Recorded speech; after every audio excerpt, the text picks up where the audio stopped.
இங்கே நம்ம ஹீரோயின் பார்த்தீங்கன்னா வீட்டை விட்டு தனியாக வெளியில் வந்து நம்ம ஹீரோவை லவ் பண்ணி மேரேஜ் பண்ணிக்கிறாங்க. அது மட்டும் இல்லாமல் அவங்க இப்போ கன்சீவாகவுமே இருக்காங்க. கர்ப்பிணி பெண்களுக்கு வரம் கொடுக்கக்கூடிய அந்த அவங்களோட குலதெய்வ கோயிலுக்கு போய் சாமி கும்பிடணும்னு அவங்க ஃபேமிலியோட கிளம்புறாங்க. ஹீரோவோட ஃபேமிலி பொருள்லாம் எடுத்துகிட்டு முன்னாடியே கிளம்ப பின்னாடி நாங்களும் வந்துடுறோம் அப்படின்னு ஹீரோ பொறுமையாக கிளம்பிக்கிட்டு இருக்காரு.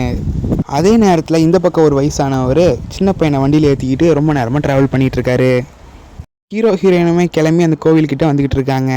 கடைசியிலலாம் கோயிலுக்கு வந்து சேர பொங்கலை வைக்க சேவலை இருக்க முடிவு பண்ணுறாங்க. அது பிடிக்காத நம்ம ஹீரோயின் சேவலை அறுக்க வேணான்னு சொல்ல அப்பயுமே பிடிச்சி அறுத்து விட்டுறாங்க. தூரமாக ஒருத்தர் நின்றுக்கிட்டு இவங்க என்னென்ன பண்ணுறாங்கிறத கேங்கோட உட்காந்து வாட்ச் பண்ணிக்கிட்டே இருக்காரு. பூஜை முடிஞ்சுன்னு நம்ம ஹீரோவோட ஃபேமிலி பார்த்தீங்கன்னா கிளம்பிடுறாங்க. ஹீரோயின் டயர்டாக இருக்குன்னு சொல்லி உக்காந்துக்க நம்ம ஹீரோவுமே ஃபேமிலியில் அமுச்சு வச்சுட்டு ஹீரோயினுக்கு துணையாக அவருமே கூட உக்காந்துக்கிறாரு. இப்படியே அவங்க 2 பேரும் ரெஸ்ட் எடுத்துகிட்டு இருக்க இந்த வயசானவரும் அந்த சின்ன பையனும் கையில் கத்தியோட இவங்களை நோக்கி வந்துக்கிட்டு இருக்காங்க.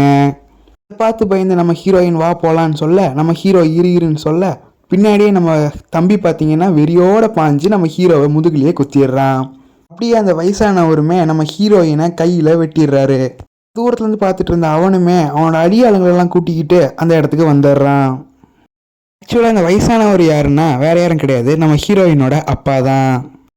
நம்ம ஹீரோயின் பார்த்தீங்கன்னா வேறு கேஸ்டான நம்ம ஹீரோவை லவ் பண்ணி கல்யாணம் பண்ணிக்கிட்டதுனால ஹீரோயின் வீட்டில் அவங்க அப்பாவை மைண்ட் வாஷ் பண்ணி இவங்களை கொல்ல சொல்லி அனுப்பிச்சிருப்பாங்க.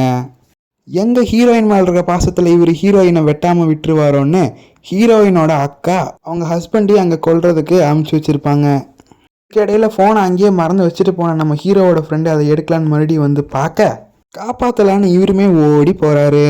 நம்ம ஹீரோயினே அடி மிதி உதன்னு வாங்கிட்டு இருக்கும்போது நம்ம ஹீரோவோட ஃப்ரெண்டு பாவம் என்ன பண்ணுவார், அவர்னாலேயும் ஒன்றுமே பண்ண முடியல. அதோட இந்த வில்லனுமே நம்ம ஹீரோயினை வெட்டி கொலை பண்ணிடுறான்.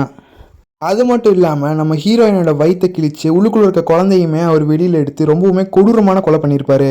கண்ணு முன்னாடி இறந்து கிடக்கிற நம்ம ஹீரோயினை பார்த்து ரொம்பவுமே ஃபீல் பண்ணி நம்ம ஹீரோ அழுதுகிட்டே இந்த படமும் முடியுது.